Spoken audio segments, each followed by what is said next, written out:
what's up? So, katapos lang natin mag-jogging ulit mga idol. 5 rounds na tayo.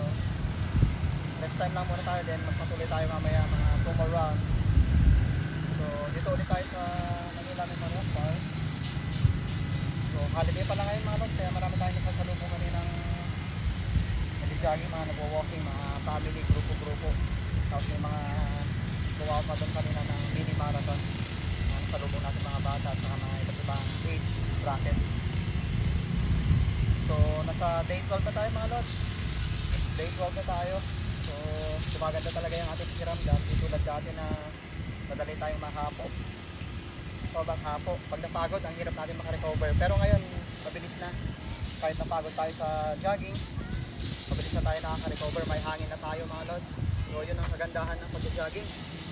Para dito, para maging healthy ito. So, ika nga, to make our heart healthy. So, kaya ang lagi kong sinasabi, healthy hearts.